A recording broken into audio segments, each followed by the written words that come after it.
어쩌고 없으면 어쩝니까? 지 아버지는 족보에 이름 석자 올릴 욕심으로 죽을 때까지 끙끙댔지만 지는 족보 대신 돈을 갖기로 작정했구만요. 족보가 없는 대신 돈이라도 몽땅 벌자 하는 생각으로 살았지요. 그래서 돈을 좀 모았지요. 이제는 100만 원만 주고도 지가 박시문 중에서 문벌 좋은 집안을 탈탈 골라 족보에 이름을 올릴 수 있겠습니다만 그까지 족보 있으면 뭘 해요. 주민등록 하나면 얼마든지 출세를 하는 세상인데 지는 족보 대신에 아직도 우리 조부님 종문서하고 도련님 조부님이 박판돌이라고 지어주신 지 부자 이름이 적힌 종이 쪽지를 소중하게 간직하고 있구만요. 어쩌면 족보보다는 그거이 더 귀한 것일지도 모르지요. 판돌이의 이야기를 듣고 난 나는 마지막으로 그에게 아버지를 죽인 사람은 바로 박판돌 당신이었구만요 하고 물으려다가 끝내 입을 열지 못했다. 두 사람은 꽤 오랜 시간을 어둡고 답답한 침묵이 깊은 늪 속에 빠진 채 그대로 앉아 있었다. 갑자기 큰 바람이 산정을 휩쓸면서 빗방울이 떨어졌다. 비바람이 휘몰아치자 판돌이는 으스스 몸을 털며 텐트 쪽으로 성큼성큼 걸어가 버렸다. 나는 그와 좀 더 많은 이야기를 하고 싶었지만 비바람 때문에 그를 붙잡지 못했다. 바람이 드세어지고 빗방울도 굵어졌다. 하늘과 맞닿은 산정에서 어둠에 묻힌 채 비바람을 맞고 있다니 자신이 한갓 삐들삐들 말라 비틀어진 떡갈나무 잎이거나 높은 산의 나무에 붙어서 진을 빨아먹고 사는 다리가 빨간 비단 사슴벌레와도 같다는 생각이 들면서 거센 비바람이 휘몰아치던 낯선 어느 골짜기 엔가로 가볍게 날아가 버리게 될지도 모른다는 약해진 마음에 견딜 수 없는 외로움을 느꼈다. 칼날 같은 번개불이 어둠을 갈기갈기 찢으면서 지리산을 허물어버리기라도 할 듯 우르르 쾅 내성이 울렸다. 휙 비바람에 몰아치자 몸뚱이가 낙엽처럼 가볍게 어둠이 꽉 찬 허공으로 날려버릴 것만 같았다. 휘몰아친 비바람이 마치 아버지의 엽총에 맞아 죽어 지리산에서 떠돌고 있는 박쇠의 혼처럼 무섭게 느껴졌다.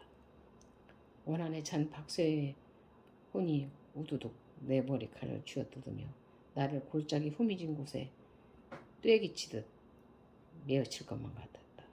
겁에 질린 나는 텐트 쪽으로 가보았으나 비바람이 텐트까지 걷어가 버리고 없었다. 나는 아버지 유골을 옆구리에 끼고 대피소로 뛰어갔다. 일행들이 대피소에 와 있었다. 저녁도 흐른 채 대피소에 신골 박듯 처박혀 앉아서 날이 새기를 기다렸다. 철축제에 참여했다가 비바람을 만나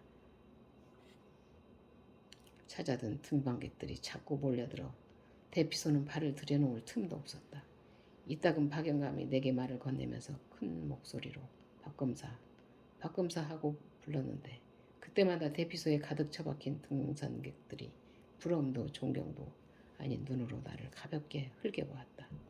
나는 박영감한테 제발 그 검사라는 말 좀 떼라고 호통이라도 치고 싶었지만 기실은 박영감한테 그런 말을 하기조차 나 자신이 부끄러워 눈을 감아버렸다. 나는 무릎을 세우고 앉아 노루잠을 자다가 얼핏없이 잠에 빠지면서 갈피를 잡을 수도 없는 많은 꿈을 꾸었지만 하나도 머리에 남아있는 것이 없었다. 한 가지 많은 꿈의 조각들이 아버지의 모습과 꿈속에서 박쇠일지도 모르는 흡수룩한 사람의 얼굴이 여러 차례 뒤바뀌어 나타난 것이었다. 꿈속에서 아버지의 얼굴이 순식간에 박쇠 얼굴로 바뀌고 박쇠 얼굴이 다시 아버지 얼굴로 영화의 필름처럼 여러 차례 겹쳤다. 꿈에서 깨어난 뒤에도 나는 마치 가위 눌린 것처럼 가슴이 답답하고 손발이 나른했다. 대피소 안에 희미한 램프등 불빛 속에서 세운 그 무릎 위에 고개를 구겨 박은 채 잠들어 있는 박판도를 훔쳐보기조차도 부끄러웠다. 나는 마치 무거운 쇠망치로 계속해서 뒤통수를 얻어맞고 있는 기분으로 아침이 밝아오기만을 기다렸다. 박판돌이의 말 맞다나 그들 부자가 당한 내력을 미리 알았더라면 나는 아버지의 요구를 찾으러 고향에 오지 않았을지도 모를 일이었다. 그렇다고 해서 나는 결코 아버지의 요구를 조금도 주체스럽게 생각하지는 않았다. 죽은 사람들의 역사는 죽은 사람과 함께 무덤 속에 묻어두는 것이 좋을 듯 싶었다. 나는 지리산 골짜기에 떠두름하는 박수의 원혼과 그런 아버지의 원혼을 달랠 길 없어 괴로워하는 박판돌이한테 죽은 아버지 대신 용서를 빌고 싶었다. 이 소설에서 마지막 날이라고 이렇게 적혀진 대목 120쪽을 읽어드리겠습니다. 철쭉제인데 아침에 일어나 보니 언제 비바람이 휘몰아쳤냐는 듯 하늘과 산정이 조용하게 가라앉아 있었다. 하늘은 무역해 진한 우윳빛으로 밝아오기 시작했고 지척을 분간할 수 없을 정도의 짙은 안개가 뭉얼뭉얼 산을 덮었다. 처음에 나는 구름이 산 위에 내려와 덮인 것으로 잘못 알았다. 날이 밝긴 했으나 허리까지 스멀스멀 기어오르는 짙은 안개 때문에 산에서 내려갈 수가 없었다. 일행은 지리산 천왕봉에서 꼼짝 못하고 안개에 갇혔다. 동편에 해가 솟아오르자 순식간에 지리산은 허물을 벗듯 안개가 걷혔다. 안개가 걷힌 뒤에 산은 비질을 하고 물걸레로 닦아놓은 것처럼 투명하고 깨끗했다. 비바람이 휘몰아치고 지척을 분간할 수 없을 만큼 안개가 끼더니 해가 떠오르자 수채화처럼 깨끗해진 하룻밤 사이의 변화를 보며 마치 지리산 상상봉에서 봄, 여름, 가을, 겨울, 사계절을 다 맛본 듯한 느낌이 들었다. 안개가 걷히고 산이 유리구슬처럼 깨끗해지자 일행은 멀리 출렁여 보이는 세석평전의 철쭉꽃밭 물결을 내려다보면서 천왕봉을 내려왔다. 천왕봉을 내려오면서 일행은 미스 현과 예비군복의 젊은 인부가 보이지 않는 것을 알고 큰 소리로 이름을 부르며 찾아보았으나 허수고였다. 그러고 보니 미스 현과 예비군복 차림의 젊은 인부는 어젯밤 대피소에서에도 눈에 띄지 않았던 것 같았다. 내가 그 말을 박영감한테 했더니 엊그제 거정만 해도 서로 고양이 쥐보듯 하더니 어느 사이에 배가 맞아 버렸나 보구만. 산이란 그래서 좋은 거요. 어제의 미움이 오늘은 사랑으로 변하니 안 좋은감? 젊은 남녀가 잠시 자취를 감춘 것은 결코 나쁜 일이 아니니 내버려 두고 먼저 내려가더라고잉. 안개에 길을 잃지만 안 했음사 걱정 없을 거요. 하면서 박영감은 큰 소리로 말하고 웃었다. 그는 통천문 부근에 좋은 자리가 있을 듯 싶으니 한번 가자고 했으나 내가 그럴 필요 없다고 하여 곧장 세석평전으로 내려갔다. 세석평전 철쭉꽃밭에 내려와 전날에 유골을 파냈던 바로 그 자리에 봉긋하게 봉분을 만들어 아버지 유해를 안장했다. 봉긋한 아버지의 무덤 위에 철쭉꽃 그늘이 우쭐거렸다. 저 꽃들이 아버님의 모습같이 느껴지는군요. 내 말에 박영감도 고개를 커다랗게 끄덕이면서 이름난 한량이었던 어르신은 죽어서도 저렇게 멋들어지는구먼 하고 푸실하게 웃어 보였다. 내년 철축제에도 꼭 오겠습니다. 그래야지. 철축제에 와서 어르신을 뵙고 가야지. 멀리서 보는 아버지의 무덤은 탐스러운 철쭉꽃 묵음이었다. 지도 후담에 죽으면 세석평전 철쭉꽃밭에 묻히고 싶구만요.